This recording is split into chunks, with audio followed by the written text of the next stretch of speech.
Yes. You're listening to another episode of Mr. Allard's Neighborhood. This is the place where we're entitled to Brad's opinion.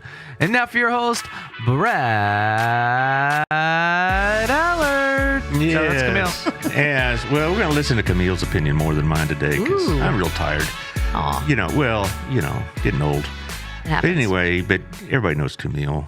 Gal about town. Been called worse. Perpetual homecoming queen. Whatever.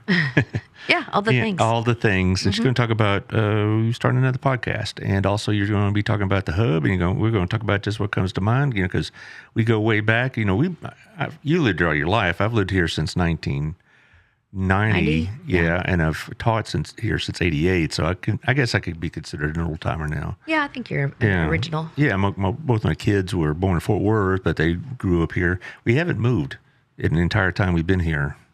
Because I don't want to pack all that stuff up. It's no fun. No fun. And we got a nice house. I mean, good enough for me. I don't need a mansion. And I'm not always trying to, try to get an extra 100 square feet and all this other stuff. But anyway, enough about me. Enough about you. Let's. What about me? We're going to talk about Camille now. That's what everybody's here for anyway. So. Oh, yes, so true. Okay, so, but you said you want to do the sponsors. Yeah, so, can we do our sponsors first? Now, this is completely impromptu, so we got this. Oh, Daniel over at CrossFit Burleson. I'm trying to do it like you, Brad. Oh, okay. Yeah. You and Amber and the kids are doing great. I know that you... You really do listen. I really do listen. I know that you do a great business down there, and thanks for all that you do for this town. Is that okay? Yeah, well, also the workouts and all the workouts and the plans and the trainers and the routines and all this. And this is a new thing. I haven't seen you do this before. Flexing your biceps. Okay, and we have Stogsdill I group. better quit we have Shandy. flexing. I like this shirt. Oh, quit flexing over there. All right. Shandy Stogsdill, who is a pro in real estate. She's been here the whole time. She knows what to do. She can buy the house for you. She can sell the house. Well, not buy your house. She can help you buy a house. She can help you sell a house. Shandy Stogsdill. She'll be on Thursday, actually. Yeah, she'll be here on Couple Thursday. days. So Yeah. tune in. She's turning transactions into relationships. You betcha. Next. And, of course, we have Otto at Our Place restaurant. We had breakfast there the other morning, and, I guess I shouldn't say about the incident, but Otto walked up and he said, did you see the thing? The thing? Yeah. They tried to kidnap a kid in the... Oh. No, they didn't. In our place? No. I don't know what you're talking about. I don't know either. I don't know nothing. But anyway, Otto's great, and he makes a great chicken fried steak and all those pies. Should we not say that? No, you say it's pies. And I just Wild am surprised. Cigar Bar. I mean, I love pies. But So wait. I gotta understand. Was somebody was an incident in one of the schools? maybe. Okay. We'll get the facts and we'll come back to that. Okay. Anyway, he's just protecting the community and doing the things and serving the pie and the chicken fried steak. Well, he does know what's going on around here. He does, yeah. He's very tuned in. So he's a fantastic guy. I wonder if I can say his last name, Arslanowski? Arslanowski. I had to practice. Yeah, Arslanowski. So anyway, if you haven't been to Our Place, you need to go to Our Place. It's delicious. That got weird. I know it did. I'm sorry. Okay, and Wild Cigar Bar. You know what? Why don't you just finish them? No. No. Hey, go ahead. You know, Wild Cigar Bar is a very nice cigar bar. If you're looking for a place to meet your friends, hang out, have a meeting, go to Wild Cigar. It's beautiful in there. And there's a beautiful artist in there, but we already talked about her. So, next. And Local Life Magazine, we have Tiffany over there. And she does a great job. And she's been here a long time. Right. Yes. She just got married. So anyway, thank you, Tiffany. She's still on the honeymoon community. kind of thing, you know, Nice. still in that rosy glow. Okay. You know, so am I after 34 years, of course. You know, course I mean, you every are. day I wake up and I say, I can't believe my luck. That Robin married you? Yeah. Yeah, we're all Something like surprised, that. but Yeah. Well, it could go, you know, look and go either direction. But anyway, go ahead. Also, she's doing the Harvest Moon thing. You heard about that? You know, she's yeah, we running were going to that. go last year. The little lanterns that they release. That'll be probably over at Chisenhall Fields or over at Windmiller. Well, the standard. Yeah. And it's going to have a few vendors and such. I was there last year. Nice. And it was a nice, cool evening, and it was very pretty, you know, seeing everything lit up like that. So it was very nice. Okay, that's going to be Saturday, October 8th. That's next Saturday, this Saturday. And of course, we have Gayla at Southern Gem Fine Jewelry. She is our local lady jeweler, and she's fantastic. And Robin's working there right now. And Robin's working there. Yeah, and so, she's officially retired as of Friday afternoon. really? Well, congratulations, Robin. So she's going to be working there some days. You know, just depends on the schedule. Okay. Well, that's a great place to work. I think I would never have a paycheck coming home. I would spend it all at work. Well, it's only because I'm cheapskate old grump that didn't happen to me.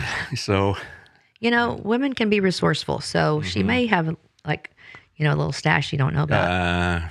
Yeah, a little But she may egg and not. butter money. Yeah, it was Or just borrow the diamonds and you won't have to worry about that. But anyway, your local lady jeweler, Gayla. And of course, there's Michelle Umphrey, which has the Hot Works, Burleson and Hot Works Las Colinas. And she's fantastic. And she is what? Hotter than average. Yep. So that's the infrared workouts there at Hot Works. They're pretty amazing. She's a great community contributor, too. All these people really are. Well, you worked with her in the poker tournament, didn't you? I worked with her on a lot of things, for the brain cancer research? No, it's for children's cancer. Children cancer, Yeah, right. children's right. cancer. A friend of hers son's was I forgot something blastoma. It's glioblastoma. Okay, that's she what told he me had. how to pronounce it. Yes. Yeah, so he was kind of the catalyst for that event, and that went really well. So thank you for that work that you guys do. And we have Texas Farm Bureau Insurance, Melissa Harmon, who also is fabulous. Is she hotter than average? Oh, she's not. When she's at the sauna, she is. Time to go. No. Can I just get all controversial today? No. But Melissa's, she's been working with me on my insurance, and it's just one piece of paper from one of my doctors has been in transit, it seems like, for like 40 days. Ugh. It's held everything up on the life insurance, and she's about to go off her chain. But I'll tell you, she showed the value of an agent, though, because she's been, not letting it just go and say, well, I'll get here sooner or later. I talked to her yesterday, and she was like on the warpath to get them to get that paper over there. And so, and then I got Robin on it. And everybody thinks Robin's a sweet, kind Southern girl, and she is. But if you get her on the phone with insurance companies or doctors, Darth Robin comes out, and so you just don't mess with her. Darth Robin, So 682-804-0534. But seriously, Melissa's been really hustling with these people, and they are. There's Otto. She does a fantastic job. Wait, okay, I can't read. You probably have yours. Oh, gosh. So it's something in the parking lot that happened, and his staff saved the day. Oh, thank you for saying that, Otto, because I did know, but I thought maybe I shouldn't say it. So, it's posted here. So, but he says, what Camille is referring to is an attempted kidnapping of a guest's ex-child in our parking lot. Our staff intervened and saved the day. So very proud of them. We are just keeping the deets. I guess it's details. I'm so in that's details. Yeah, out of the story in case there's pending litigation, full disclosure when we can. But thank you, Otto, and I'm glad your staff is on the ball. Yeah. Okay, good. Okay, all right. Glad we got that clear. That's a full service restaurant. Not only going to get a decent meal, but you're going to get some of the muscle behind it. Oh boy. Okay. And Pinnacle Concepts. Is this Danette? Yes, it is. Danette Juster. You take this one because I don't. Well, she's doing this studio. She's going to redo the studio for Taylor. This studio? This studio right here. Oh, wow. And, so she does interior design, and she's trying to expand into this area. She was on last Thursday, and we talked about her, exodus from Colorado and whatnot at 303-324-9906. But at the end of the show, we just kind of, after it was over, we just started knocking around this idea, and Taylor and her got together, and they're going to knock some pillars down and repaint and probably put some furniture in here, make it a little bit more homey as opposed to, I don't know. I like this format, but Robin says I look like I'm interrogating people. So, well, sometimes it feels like it. No, not really. Not really. Not really. No, you're great. You do a great job. Anyway, so speaking of podcasts, you want to start off with that? Welcome to Mr. Allard's Neighborhood. Not that one. Oh, my podcast. Yes. Yeah. So, I guess it was about sometime during the COVID, the big height of that.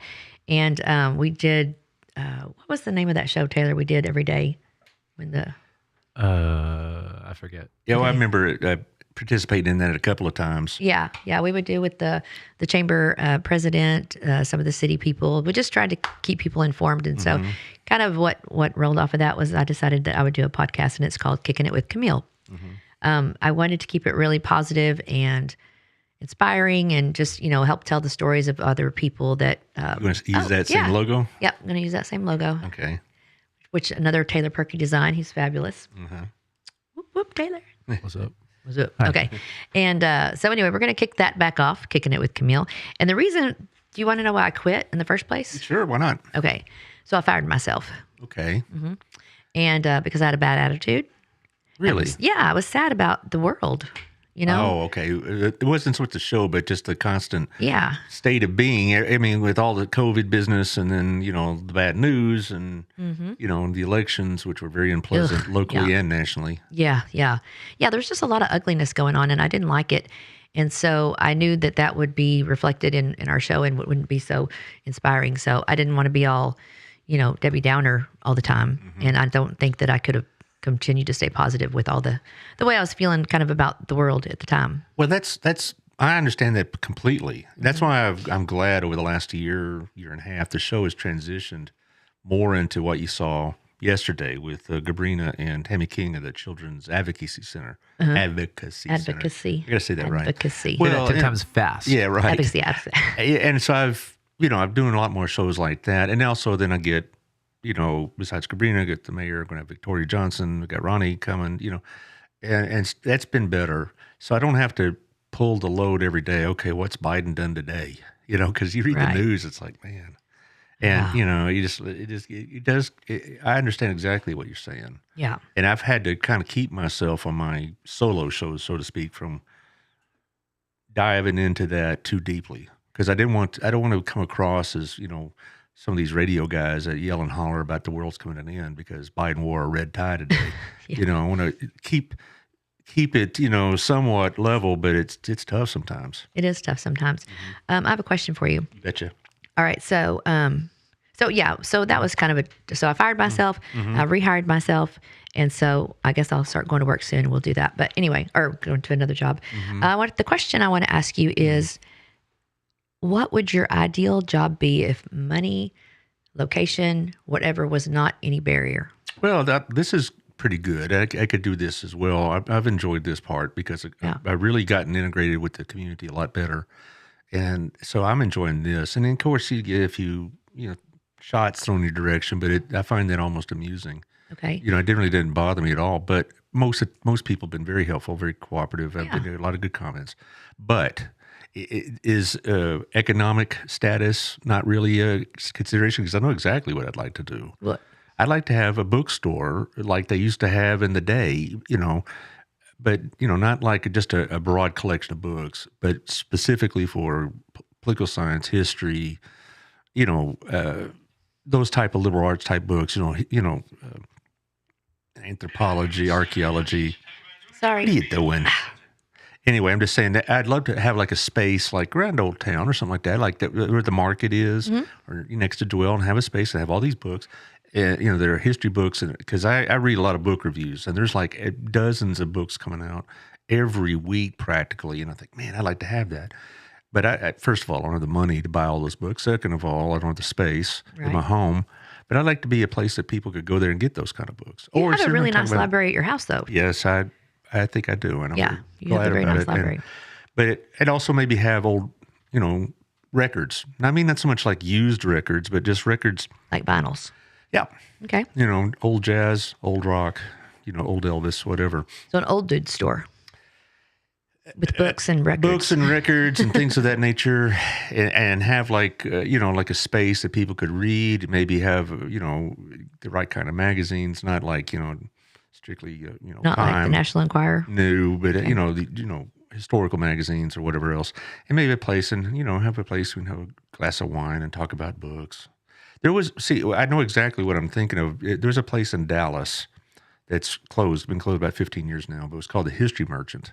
Oh. And it was over in Maple Avenue area of Dallas, which if you've been over there, it's like really upscale and, older homes that have been redone and they're very pretty and expensive restaurants and hotels. And this was an old house, and you walk in, it's a big house, and it had been redone, of course, but it's wood floors and paneling, and they had a loft and had all these books exactly like I would want. First editions. And not when I say first editions, I don't mean like 100-year-old. I'm talking about they just come out. Okay. All right. A lot of them were signed by the authors. And you'd have coffee or a little cup, plastic cup of white wine, and you'd walk around and they got the, Mozart playing in the background quietly, and it's like, this has got to be heaven. Yeah. I'd like to reproduce that, but it just, financially, it's not going to work. I mean, Amazon could sell any book I could sell at half the cost. Well, but it's not always about the price. Yeah, well, it also means going bankrupt too. I mean, That's because they're not true. going to give me these books or this Yeah. space. Well, you never know. But I really miss that history merchant. I used to make the drive to Dallas about once every 3 or 4 months, and I'd walk in there, and the old man that ran it, I bet he's passed away now. He's in his 70s, maybe he's still alive. And he recognized me. Would visit, and he was like the president of the local Churchill chapter. He was a big Winston Churchill guy. Okay. And for one Christmas, my mom bought me Churchill's writings on World War II, and they were very nicely bound, fancy books. And he had all those kind of books too. Oh, nice. Oh yeah, and he also had other memorabilia, busts, paintings, pictures of historical figures, signatures. He had one big painting of a picture of the 4 signers of the Versailles Treaty in 1919. That cost about $25,000, which I did not have. Okay. But no, that's the kind of thing. But it's not going to happen. So if you could have a really cool old dudes hangout spot enriched with literature and music and yeah, and just do it because I wanted to do it, and and the publishers would send me their newest editions, and I'd have them available.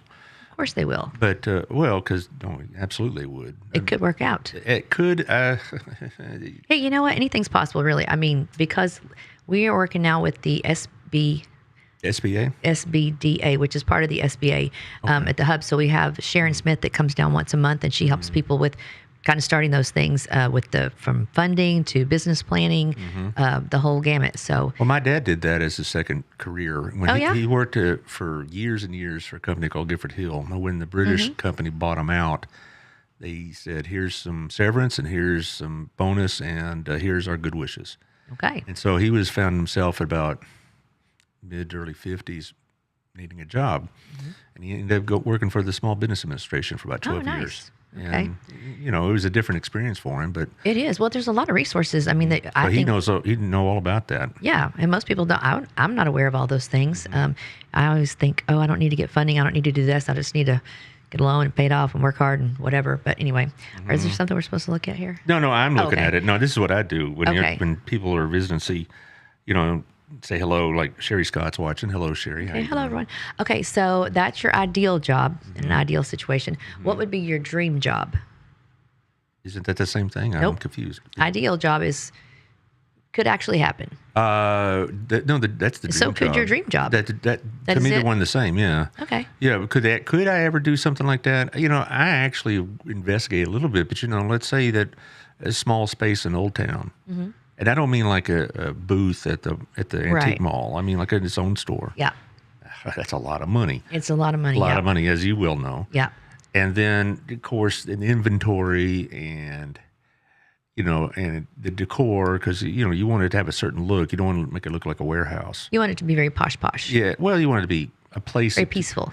There's some places you walk into and you just feel smarter walking into them, or feel fancy, like going to Central Market. That's everywhere I go. Yeah, of course, right? I know. But you ever walk into Central Market and think, I don't know, got I love some Central class, Market. They got all these cheeses and all these wines and all this bread, and I got taste. And Magic Pops. They have 5-calorie rice cakes. They're pretty awesome. It's like that I just kind of said place. Awesome. Sorry. Okay. But the expense of that is immense, and that just reflects an earlier time, because Amazon and online buying, Barnes and Noble, etc., they've decimated the book market. Yeah. I mean, you have a few standing Barnes and Noble stores, but 30 years ago, we had a lot of stores that were individual stores. One of my favorite was called Shakespeare and Beethoven. It's long gone. Oh, where was All right. that at? It was in the malls, but the higher end malls. Yeah. Because it sounds like they had a pretty nice collection of books. They also had B. Dalton books. They had Walden books. They're long gone. These are all mall stores. And then as far as like just standalone stores, other than Half Price, that's it. Yeah. What was that used to be in Sundance Square? Was that a Barnes and Noble? And I love that place. I loved that place. We were so sad when Grace and I went down there. It's been forever ago, and we walked up to it was gone. We were just like, Me too. I remember the floored, same thing you happened know? to me. Like, how Walk can they in do and that? it was shut it down. Yeah. And for those who don't know what we're talking about, it's what, a Lord and Taylor or Ann Taylor too, or something like that. Something. Or H&M. It's H&M. That's what it is. Yeah, it's a ladies' apparel store, and then there's that Cheesecake Factory took over like the restaurant area part of it. And I'm okay with that, but I love the Cheesecake No, Factory. but when the kids are little, when Hayden and Sarah are little, and we want to kill some time, we'd go to that Barnes and Noble downtown because they like going downtown. Yeah. And up on the second floor, they had like this play area with the kids' books, and they could read and they could play with the toys and would buy books occasionally. And it was a place that I could just sit back and maybe with a magazine, and they would occupy themselves for about an hour. Yeah. And then would maybe go downstairs and have like they'd split a cookie or something. You know, they're still pretty small. But that's long gone. See, Yeah. And that whole experience is gone. Yeah, I didn't think about I didn't really separate it like that way with the experience and the. No, it's not just the store. inventory; it's the experience Yeah. I would want to go for and I think that's what a lot of us older people miss is the experiences of going and doing little retail therapy, I guess, instead of just ordering it on Amazon and waiting for them to deliver it. Yeah. I know it's cheaper, it's convenient. I get all See, that's that. my point exactly from earlier. Sometimes it's not about the cost. Yeah. You know? But okay, so what do you think you're good at, or what do you think you're best at? Oh, I think I can read stuff and understand what I'm reading most of the time. And as far as relating that to other people, I don't know if I've gotten good at it after 30 years of doing it, because that's what teaching is. Right. So I think I'm pretty good at this podcast. I still feel like I'm an amateur in a lot of ways. Really? Well, yeah. I mean, but it's I okay. remember when you started this. It was so fun. It was fun to be a part of that. So Yeah, congratulations to you for staying consistent. Really. Well, I think I've gotten better. Taylor, I think, has helped me look better than I am, but that's part of it as well. As far as what else I'm good at, I used to hit pretty well in softball, but I haven't played in a while. But other than that, I'll have to let other people answer that question because if I sound like, well, I'm really good at feeling people's pains and emotions. So that's not true at all. I mean, so I let other people answer that part. But when I look at myself, I feel like I have a pretty good understanding of the material I bring into the teaching I did in class and do in class. I understand government and history pretty well. But here's the thing about history in particular is like when these books come out, book reviews come out, and I read them like in the Wall Street Journal or the New York Times or New York Review Books, Claremont, et cetera. There's several of them out there I subscribe to. And like here come these books, and like I didn't know anything about this period of time. I don't know anything about this event. And I feel like, time's wasted. I got to know more about what this is about. All right? Mm-hmm.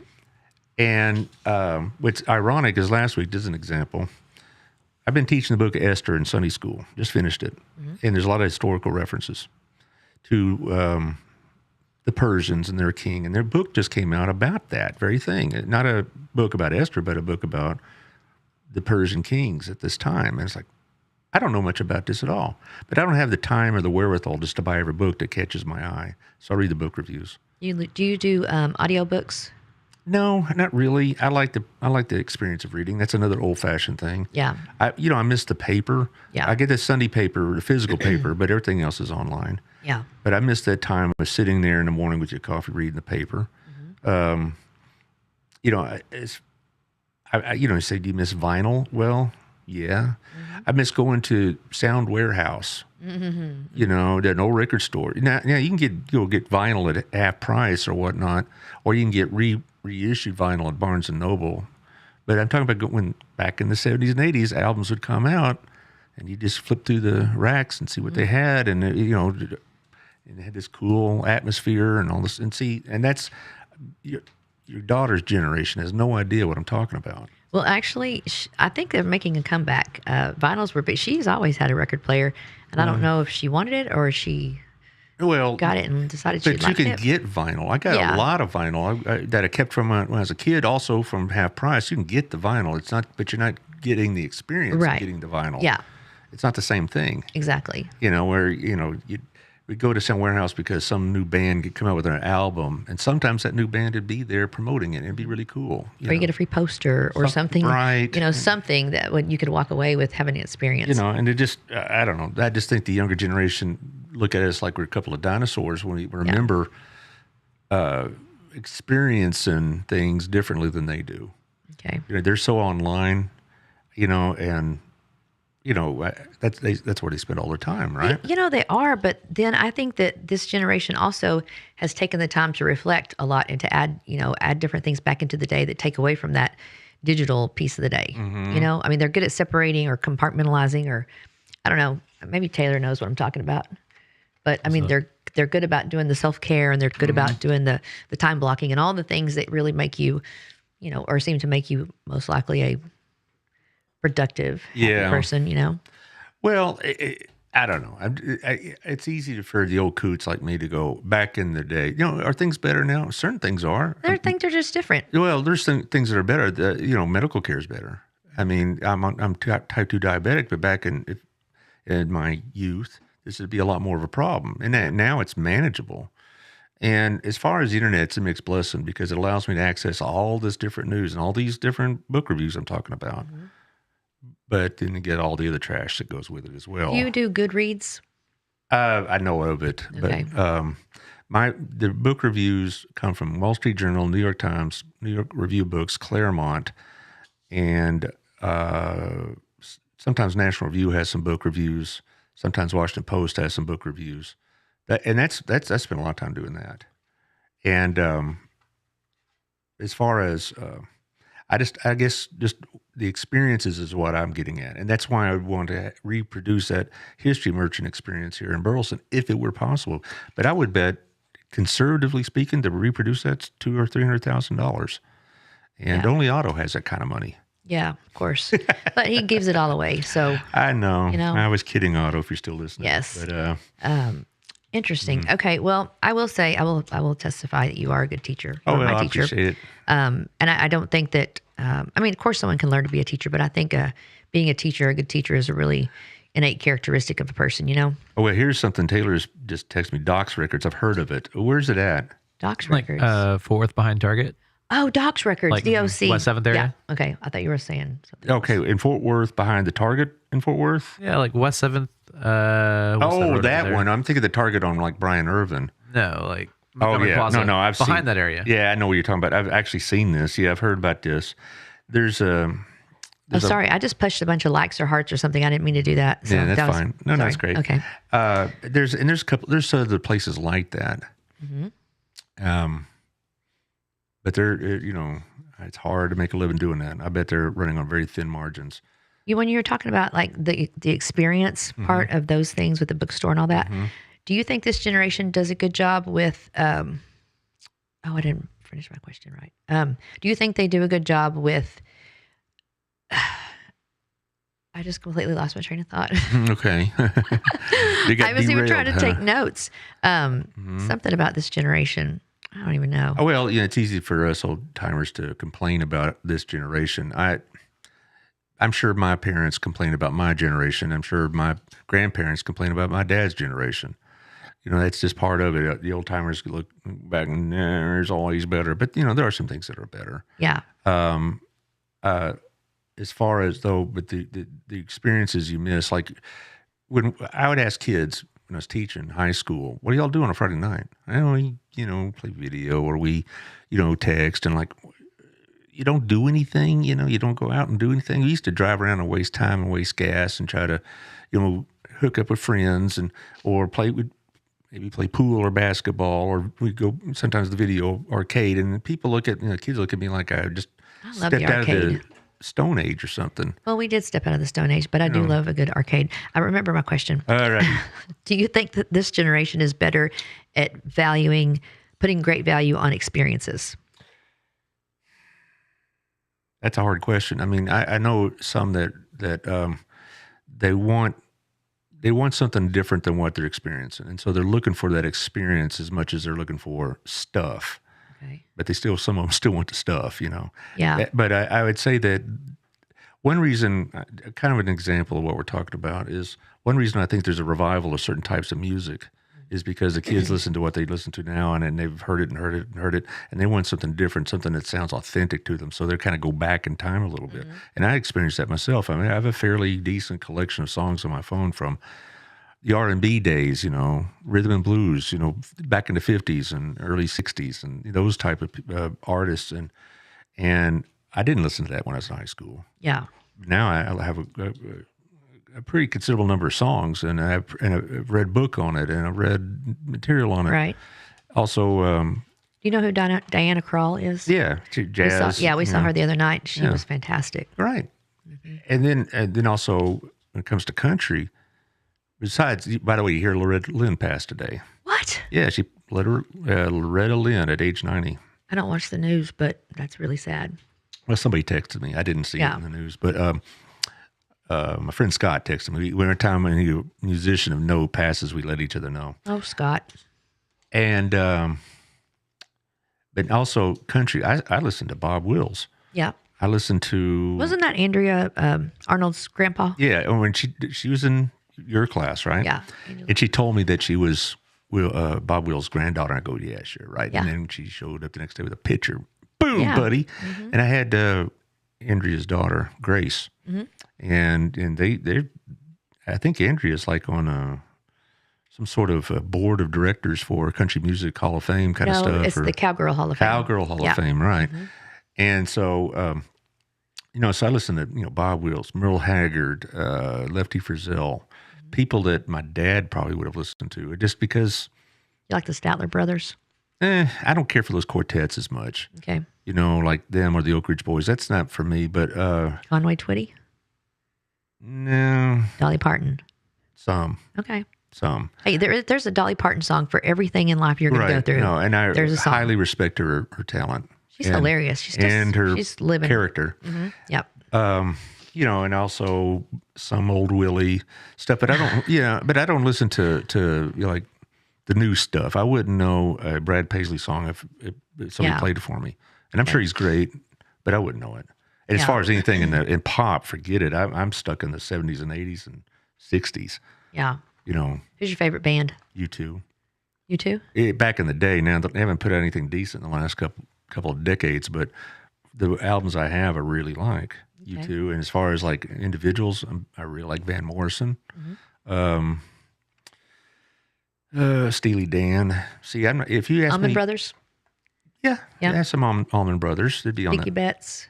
Yeah, like Southern rock, Creedence, and whatnot. Eric Clapton? Yes, I got plenty of that. Okay. See, I got all these stuff in, but if you ask me, do I have anything from like, I don't know, anything that's been on the radio the last 20 years, I wouldn't even know who you're talking about half the time. Yeah. Well, and people listen to the radio less than they listen to their Sirius or their playlist, more, it seems like. I listen to sports talk until I get tired of it. Yeah. And then that's it. I don't listen to political talk on the radio very much because it just stirs you up. Yeah. It gets you mad. Get all riled up sometimes. Well, when Limbaugh was on and I'm driving along and sports talk goes to a commercial, I turn on Limbaugh. And after about 10 minutes, I'm like, where's the nearest Democrat? I want to kick his butt, and that kind of stuff. And I just lighting a fire. I just don't need that in my life. And I try not to do that on the show, but my conservatism comes out. Hey, it happens. You know what? We're all just...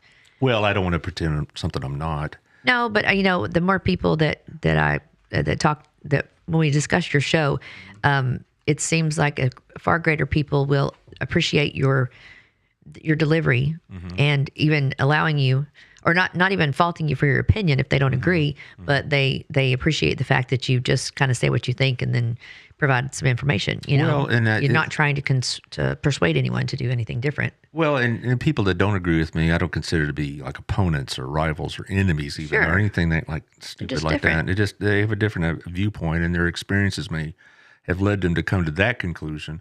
Really, when it comes to issues, there's only a couple that I'm like, no, this is where I'm going to be, and I'm not going to move from it. But as far as other stuff, I've changed over the years. I think we all do. We evolve as people. Yeah, well, teaching will do that to you. Yeah, absolutely. Because you see the impact that your ideas will have on how people live, and sometimes you think, well, maybe the government should do a little bit more to help these people out, and that kind of thing.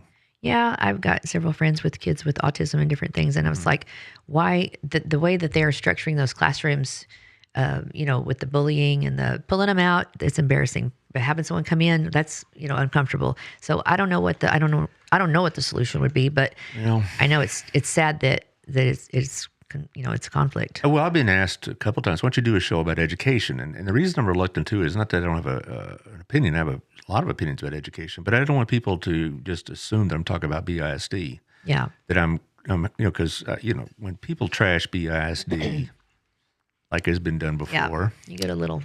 Well, it's not so much, I get defensive because I work there, but because they don't know what they're talking about. They go to a meeting and come away with a conclusion they already had in their head, and then they want to, make accusations of people at BISD that are totally unfounded.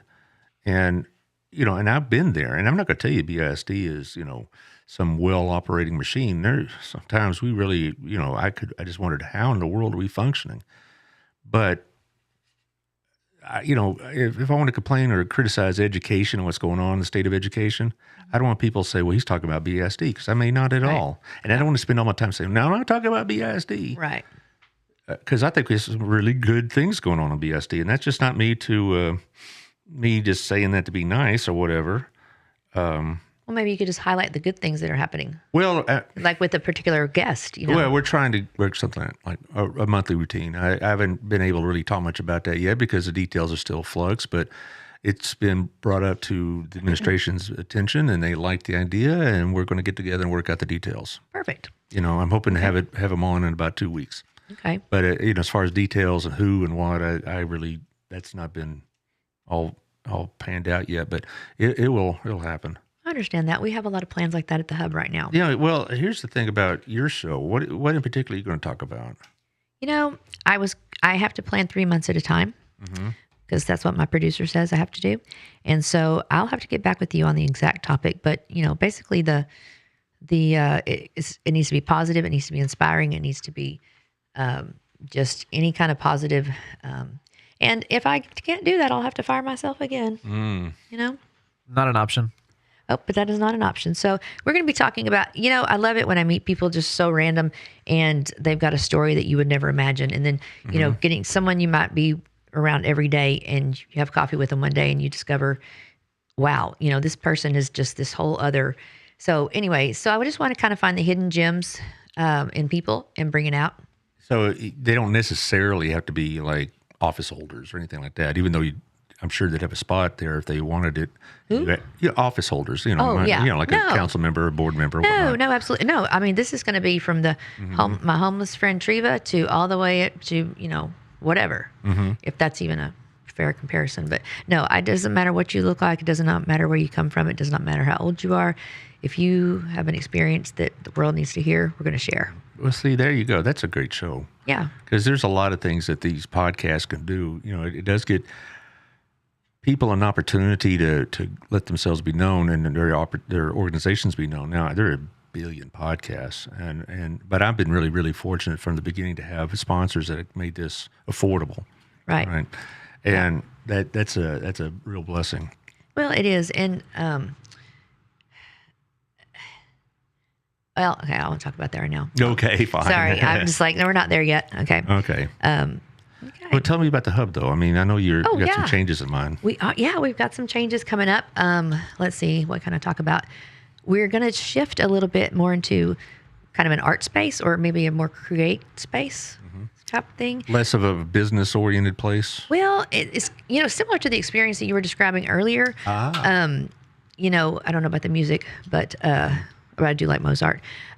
So more of an interactive kind of place. Like, for example, we may offer cookie decorating classes, those really cute cookies. We may offer pour painting classes. We may offer charcuterie board making classes. We may offer porch boards making classes. That sounds neat. Do we have anything like that in Burleson? Not that I know of. We don't. We had painting with a twist, which I loved, but for some reason, our economy here would not support that, which surprises me. Well, it's hard to run those kind of businesses because, the expenses are, particularly at the beginning of an enterprise, is pretty substantial, as you well know. And just to get the place the way you want it to look and get the personnel and inventory or product or whatever else, I mean, you're taking on a lot of money right at the very beginning. And about 2/3 to 3/4 of new businesses only last about 2 or 3 years at best. Yeah. And, we've been there like 7 years, and it's been great, and it's served the way it was intended to.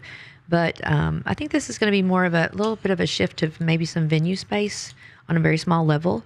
We'll have to do some construction work in there to accommodate that. But, just kind of an activity type center, more or less. Well, I think there'd be some room for that because not just Burleson could use that, but the whole county. And like you had that art show there, about 3 weeks ago, roughly? Yeah. It was in September. Yeah. And it was September 8th because it was Dolly Parton's birthday. Dolly Parton, the dog. The dog, okay. Yeah. But she means her dog, all right? She had named her Should've brought dog her Dolly today. Parton. Yeah, why not? Next time you She's do that. blonde and she's beautiful. She goes with everything. Okay. Okay. That's the truth.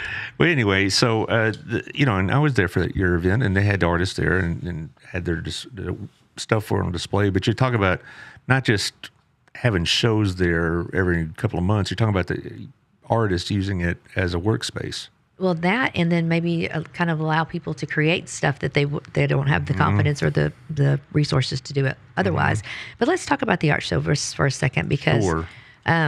Can we do that? Oh, absolutely. Okay, I know it is your show. No. When they have guests on, I let them drive the conversation because they can hear me anytime they want, but they don't often get to hear the guests, so there you are. Okay.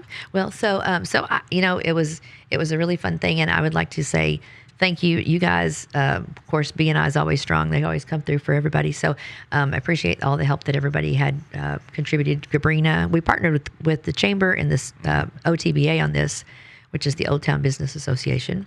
And that was a good partnership because collaboration is really where we need to be, and we've been so uncollaborative or non-collaborative, whatever's proper teacher. Yeah, right.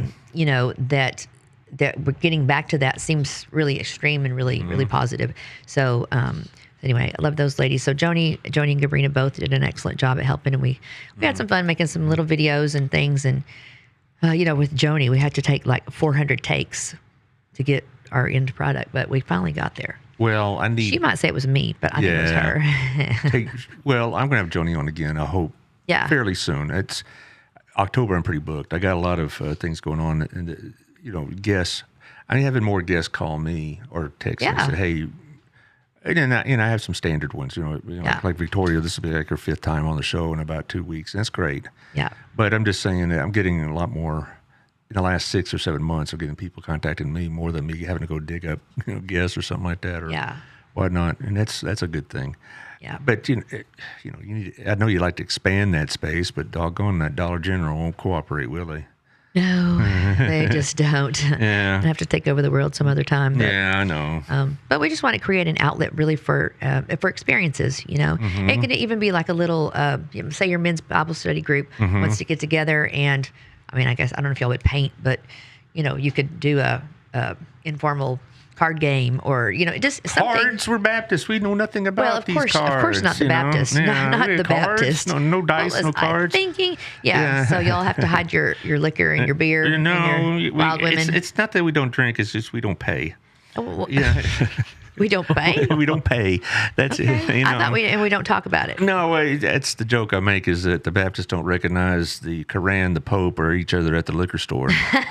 That's good. That's really good. That's so true. But it's most of the guys I know might have a beer or something like that. But I don't know anybody in Sunday school class really hammers it.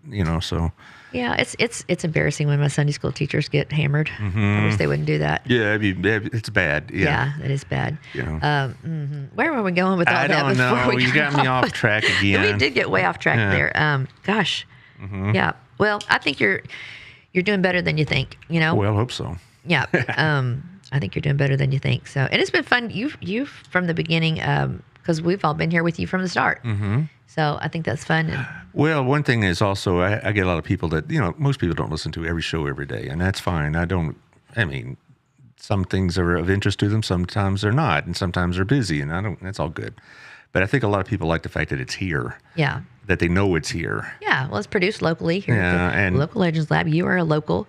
You're accessible. You're local. You're in the community, and I think that's important that you're accessible that way. And they also know that if there's a narrative out there that needs to be told, this is a good platform to do it. Yeah, and like I always say, I really appreciate the fact that you open up your time to the nonprofits and to the events and that kind of thing. Speaking of, Yes. You want to throw up that Rise, whatnot? I've been promoting this pretty hard. How can you say no to Sarah Nicole Tynan anyway? She just looks innocent and sweet. And she looks at you and you just say, okay, I'll do what you ask. Anyway, Rise Mental Health is going to be this Saturday. It's over a Pathway from 9 to 3. And so you need to sign up. There's no cost to getting involved in it, but it's going to have all these speakers. I know several of them, in fact. It's this Saturday? This Saturday, and and it's like, well, I only can be there for half of it. Well, be there for half of it then. And they'll have these presentations, vendors. There's a couple food trucks going to be there, or you can bring your lunch. They have places to eat. Is it a Pathway? Mm-hmm. Okay. You've been there before? Yeah, I've been to Pathway. And that facility they have, very, very nice. Mm-hmm. Yeah, we had a chamber thing there not too long ago. Yes, and also they're going to have breakout sessions, so they have some things that maybe interest you directly. You could talk or go and visit in those. So it's a big deal, and they're going to try to make this an annual deal. And I think it's necessary. And mental health is the topic, right? Various different types. Yeah. It's as some of our friends will be there. Lisa Boltinghouse will be there. Mm-hmm. Yeah. All right, and also a couple of my former students will be speaking there. Oh yeah, who's that? One is going to be Jamie Alkire. Right. She's kind of hosting it, almost like an MC, and then also a young lady named Laura Miller, whom I remember as Laura Lingle. Okay. Laura Miller is a teacher at Centennial. She'll be talking there as well, and so there's going to be all sorts of stuff, Yeah, I think that's cool. I think the mental health topic is so discussed. And then every time she's been on the show or similar shows when we talk about mental health, I always talk about how difficult it is for people my age to come to grips with the fact that they may need assistance in mental health issues. Right. Because where I'm from, the tough it out generation. Well, yeah, and your generation didn't discuss those things with anybody other than men. family. Yeah. Not even that. Yeah. As far as any kind of assistance, we were self-medicating with booze. Yeah. In my generation. No, not. I'm fortunate that in my immediate family and around it, that wasn't my experience, but I know a lot of people that did. And then it'd be that uncle or something like that, some distant kin that had that problem. But as far as admitting that, okay, you're depressed or you're anxious or whatever else, it was seen in my generation as, well, you're just not tough enough. You need to suck it up and get your mind right. Right. And things like that we're in therapy for today. Yeah. And now, on the other hand, some people go to that pretty quickly, say, I've had a bad day, therefore I'm mentally depressed. No, depression's a different thing than just having a bad day. Yeah. It's an ongoing struggle. And you'd be surprised how many people in history, well-known historical figures, described what we would now categorize as depression, like Abraham Lincoln and Winston Churchill. Mm-hmm. I mean, Churchill would call it the black dog. Okay. And I think he called it because that's what Lincoln called it, because, it was so intense. Yeah. And you think, gosh, I mean, those are some of the greatest men in Western history, and they had depression? Well, yeah. Apparently so. Well, I mean, and it manifests in different ways too. So. Well, and so you get that, and like you said, the drinking or the, whatever. Well, yeah. And so I finally went to therapy, I suppose, or Thank counseling. God, because ever since I met you, I knew you needed therapy. Yeah, see what I'm talking about. Yeah, because I get you, because I recognize it, because I need it myself. Well, I started going a few years ago, because I've said this on the show before, around a decade, 12 years ago, things got really tight and tough within professionally, personally, family-wise, all this. I don't want to get into all the details. You had life happening. Life was happening to you. Pretty hard. Yeah. And so I was making decisions that I probably shouldn't have made, and how I dealt with people. Yep. And I was not treating the people that I needed to treat better. I wasn't treating them well enough. Mm-hmm. And so that's when I got into it, over at Promises, and it worked for me. And Promises has great counselors. Yeah, and I've always stressed the fact that it's a faith-based system, but we're not going over there to talk about 2 Timothy. We're over there to talk about real mental issues, right? And you're getting real mental counseling. And if you want to talk about the spiritual, it's all there for you. But you're not. It's not so much. Well, pray over this, and if it didn't work, pray harder. Yeah. That's not what they're telling you. They're talking about clinical diagnoses. Yeah. So yeah. We've been there before. They're a great organization. And they had family therapy for a lot of people, family counseling. Yeah. BISD, I don't know if it still does, but at a time I could get it somewhat subsidized by the district. Okay. I don't know if they do that now. They should. Yeah. If they don't, of course, money is limited. But I wouldn't have said this in a public way in about 20 years ago. No, thank you. You wouldn't have done all this? I wouldn't have told you this. Really? But this is not my generation. I Yeah. would have kept it to myself. Yeah. But then again, it's going to come out one way or the other. If you're having these mental issues, they're going to come out and express themselves in ways that may not be very productive. Fights with the family or broken friendships or, dumb professional decisions and stuff like that. So it's going to come out. And so counseling, I would hope anybody that feels like they need it does understand there's no stigma in getting it. Yeah. Well, I mean, it's just like having an unbiased friend that could keep your secret. It's like you've got to have somebody to bounce stuff off of. You keep it all in, and it's and they'll tell you not the good. truth about yourself sometimes. Yeah, and you'll hear it better from someone you don't have emotions for, or feelings for. Well, the counselor I was with is a good friend. He worked at First Baptist, and now he's moved on. Chad? It was David Couch. Oh yeah, he's great too. Yeah, he's taking care of his in-laws up in Vernon now. Oh, okay. So he and his wife moved up there. But so we were friends before I sat in his counseling room. But we didn't, and we talked as friends. But it was counseling. It wasn't there just to pass the time or shoot the breeze. And so, it helped me realize, you need to do something because you're damaging your relationships. And the people you love the most are bearing a burden they shouldn't have to bear. And they're going through their own issues as well. They don't need this added thing. So Right. And everybody's going through so much right now. It's just, and that's sad. well, I think social media maybe accelerates a lot of that. Yeah. But back in the 70s, like I said, people were self-medicating either with LSD. in my community, it was mostly weed Yeah. and beer and alcohol. As far as like exotic drugs, that wasn't really part of my scene or my community Yeah. until later. And then later, I grew up in Plano. Later, I found out, wow, it really accelerated in the 80s and became known for heroin. Yep. And they had several overdoses and all this other stuff and cocaine and stuff like that. I'm like, when I was in high school, I mean, yeah, weed was common. I'd walk through the parking lot, I could smell it. But as far as, the more, heavy drugs, whatever, I didn't see any of that. But then I heard about a decade after I'd left, it gotten to be pretty serious. Yeah. I mean, the things that Grace tells me are happening at Tarleton, it's like, Yeah. I'm grateful that she's honest with me, but yeah, it's scary, the things that they're into. Well, and as far as Burleson kids, I got along with most of them really, really well, but there is that line. They're not going to tell me about, well, I lit up last night kind of stuff. They're not, they didn't confide that much.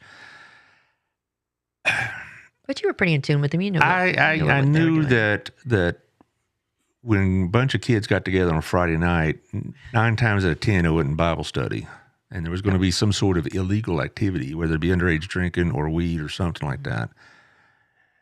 So I'm not quite that naive, but only in some cases did I say I could tell that kid has got a real drug problem. Yeah. That kid needs help.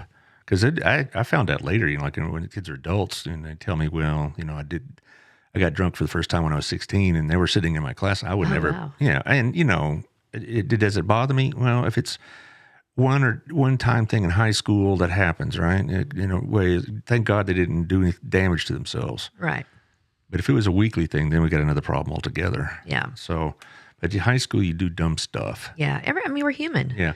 And I've had kids tell me, oh, I'm sorry, I was such a jackass. And I say, you were 14, all right? Don't worry about it.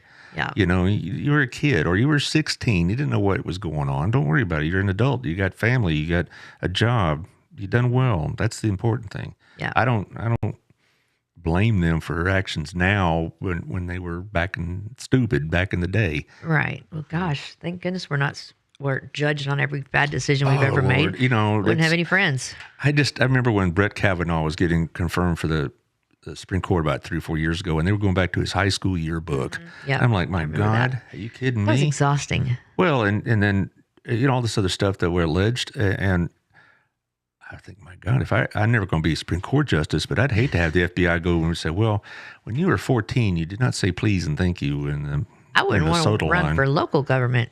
Well, that, that's the sad thing. I think we'll end on this because that is sad because I've had several people I've talked to that would want to serve on city council, want to serve on school boards. They want to volunteer for various things, and they see what happens to some of these people online, and they don't want that done to them. Yeah, I mean, they can't. That was awful. Well, so many things. So many things. So many of our candidates have run, and they've had just the worst things said about them and about their families. And there are people that do that for fun. They take pleasure in doing that. Yep. And they think it makes them relevant in the conversation or relevant in this community. And all it makes them is more and more ostracized. But I think that those are hurt people. Well, they're expressing their anger and hurt on this community. Right. But I mean, some of the things that were said about, you name the candidate, right?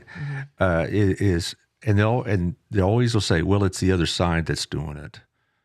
They're the ones being divisive. And then some of the trash that's said about people that, in many cases, that just want to serve. And the city council meetings right now. I'm going to, next Tuesday, the mayor's on the show. I probably will ask him and said, are you guys happy with the way things are going in those meetings? Man, I watched the one where, the accusations were being made. And that's you have to be more specific than that. The mayor had accused. I just made up my own word.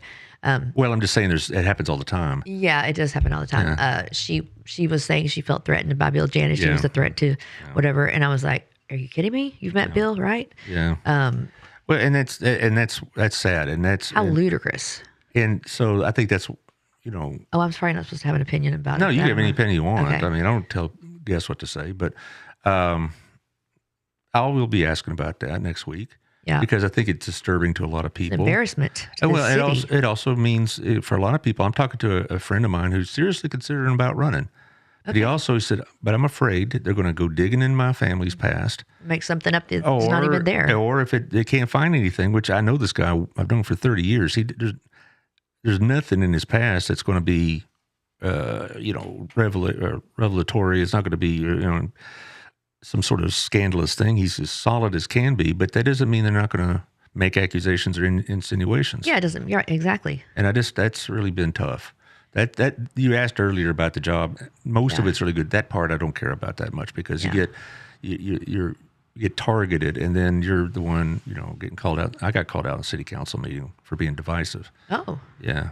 Okay. By Mr. Stanford. Oh. And by name. And did it bother me? No, I really didn't. But I thought. So they're doing a characters. No, I don't know. But they were. Oh my gosh! I'm just not going to stop. All right. But I just.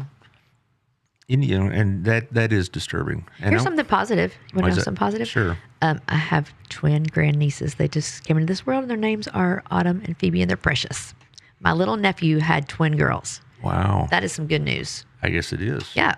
That's good news to end on. You got the nieces. I assume they're doing well. Yeah, they're fraternal twins, and they're adorable. They were, of course, in the NICU for I think nearly 2 weeks. Oh. And the parents, Tanner and Leah, are precious. They are just really jumping all into this parenthood thing. And there's the funniest picture of Tanner. He's so happy as soon as the girls were born. His face was just like, I don't know. I will appreciate that picture for the rest of my life.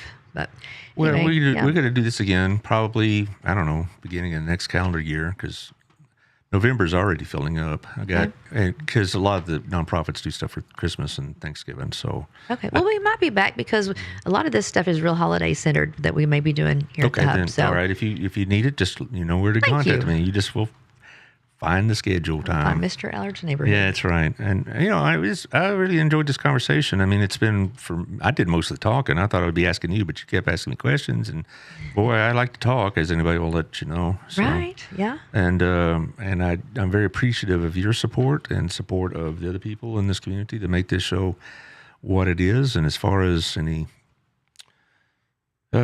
detractors, well, thanks for listening. Anyway, so that's what I always tell them. I don't get a lot of that I really don't. I don't get a lot of private messages telling me I'm a jerk. Yeah. Every now and then, but not very often. Yeah. The community has been pretty supportive. That's good. Well, and you can't please everyone. I don't worry about that. I mean, but most of the time they're pretty supportive, pretty nice. Even those that don't agree with me. Yeah, absolutely. On like my political opinions, they're always respectful. Yeah.